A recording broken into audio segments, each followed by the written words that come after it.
there is something that Zen, Advaita Vedanta, Taoism, Buddhism, in terms of especially Dzogchen or Vipassana, which all these paths together are probably one of the best. It's like 70-80% of the best of human spirituality over time and over cultures. I left Christian mysticism too. What do all of them have in common? Well, the key to all of them, at least in my opinion, after studying this for a long time, it is non-doing. And if you go through all these teachings, you're going to see it all around in different ways. That's what I'm trying to help you today, to notice. It's a very significant similarity, and that makes it very important. If all these paths have been pointing directly at this aspect, it must be very important. That aspect is what I would call non-doing, which basically consists in non-striving, meaning you're not trying to do things better. You're not trying to prove yourself. You're not trying to make this enlightenment a goal. You're not interfering with what's happening. Whatever you're observing, you're letting it be the way it is. You're resting as awareness. So you're resting in what you are. You're pointing to the essence of what it is already. And of course, you're not trying to control anything. You're letting go of any attempt to control it, which is basically most of your thoughts. Most of our thoughts are attempting to control the world. So just letting go of that aspect, yes, that is already a huge chunk, a huge revolution. So all of this culminates in non-doing. In different paths, name it in different ways. For example, in Advaita Vedanta, for example, they talk about resting in awareness, letting awareness be as it is, aware of awareness, the unchanging aspect of your experience, the noticing what is noticing. Who am I? By inquiry. And that aspect of you that is unaffected, your primary essential attention of this moment, your aliveness. That's why they point out, which is obviously something that is not doing. You don't find it by doing. If you're doing, you're not already resting in that. So within that, together with Zen, for example, in Zen they have Shikantaza, which is also known as just sitting meditation, especially in the Soto school, where you just basically just sit. Many Westerns have, when they figure out that actually Zen is one of the quickest paths to enlightenment, many people have been searching and trying to accomplish this. Is a bit of an intelligible, complicated thing. It's impossible to understand, actually. And the practice, it is just sitting. You don't do anything. There's no clear instructions for it. So it just seems mysterious, which just makes it more attractive even. But it's very frustrating because try to sit and do nothing. What happens? Many people will say, nothing happens. Okay. You're not doing the practice. If you do nothing, something happens. And it's not something that happens that haven't been happening. Just notice something that has been happening. I don't want to confuse you. Nevertheless, just sitting is definitely my way of correlating in Zen. Then you have Taoism, which is probably one of my favorites, because they explain it in a way with the concept of Wu Wei, which means non-action. And I love that because all these other paths insist all the time in non-doing, non-doing, non-doing. But it could lead to the misinterpretation that you actually have to not to move your body or your mind. And although that could be useful, absolutely, life is way more complex than that. You just don't lock yourself in a cave and stay still forever. That's not the point of any of this path. And yet, Taoism, knowing that, they wanted to make the emphasis clear. No, you attend to all your responsibilities in life. You attend to your job, you attend to your relationships, any responsibility. But you do it in a way that you spontaneously merge with the activity. So there is no resistance. You're in flow. You are not trying to control the experience. You are non-doing. Non-doing in action. Then you have Dzogchen, for example, in Tibetan Buddhism. In there, they emphasize that you rest in your mind as it is, as it is. That's a very important point.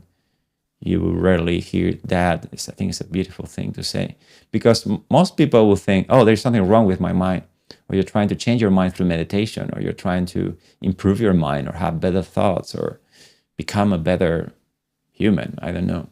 No, rest in your mind as it is. That is actually the path. You're not trying to change it. You're not doing anything. Then you also have Advaita Vedanta that I mentioned already, which is rest in awareness. Then you have Christian mysticism, for example. They have the concept of resting in God, centering prayer. You're just resting in the presence of God. So by means of contemplation, by means of, which is similar to what in Eastern countries know as meditation, but they call it contemplation. By means of what is also called the via negativa, which means you're not doing anything.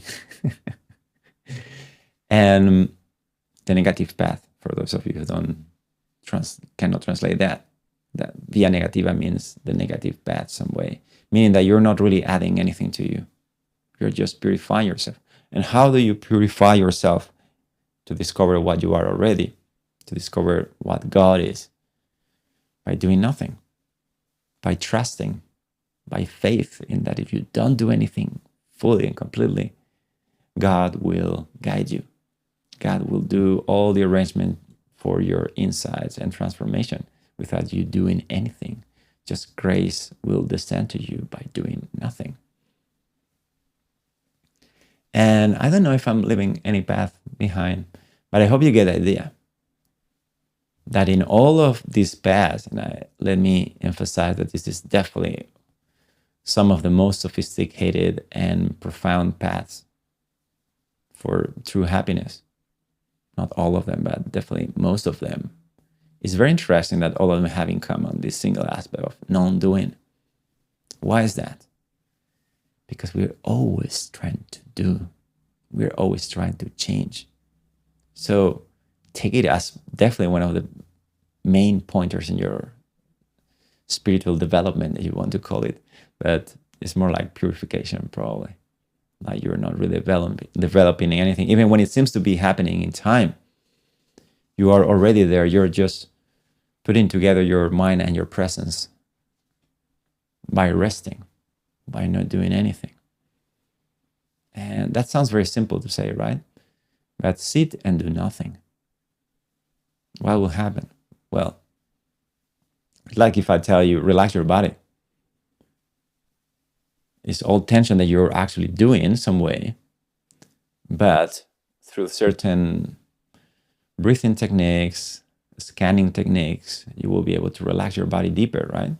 And how would describe that experience? As doing less. You're doing less tension. Relaxation is actually nothing. It's not an activity. You're just letting go of tension. That's what relaxation means. So beyond the experience of your body, that's something you may comprehend. You will notice that it's not as easy as it seems. If you're nervous and someone tells you to relax, you probably will understand quickly that as much as you would like, there's a lot of unconscious patterns that we are not noticing that are uncovering these activities. So we don't even notice. People don't notice why we are suffering. We don't notice why we are misinterpreting the presence of God. And we're just suffering. We just don't understand why. And we try to do something about it. That's what we know. But that keeps us in a wheel forever. And in all these paths that I mentioned before, it led to, for many people, to full-time lives meditating and not necessarily achieving anything. Because you can try to meditate and also fail. So just by non-interfering, by stepping back, it doesn't mean that you're detaching, but you're not disentangling, in the sense of you are not cutting your experience. On the contrary, the fact that you are retracting your intentions help you see more clearly what's happening. And that I'm talking about your mind, I'm talking about your body, I'm talking about your thoughts, your actions. And when you see that, it's like as if someone would just have opened the curtains and there is the movie. And it's fascinating. It's like a great Hollywood movie. This moment is exciting. It's full of aliveness. Every corner of the movie, every character of the movie is fascinating. So it is this moment in your life right now without improving anything, because you don't have to improve anything.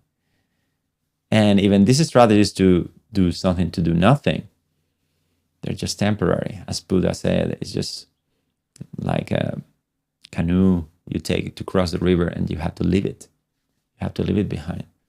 So in your letting goes, at some point you have to let go of your letting go and just surrender to what is without doing anything, without trying to change yourself, and just navigate this moment as it is without interference. I think it's fascinating that it's so simple. And does it work for you? Did you know this? I think you did. But do you have any problem putting it into practice?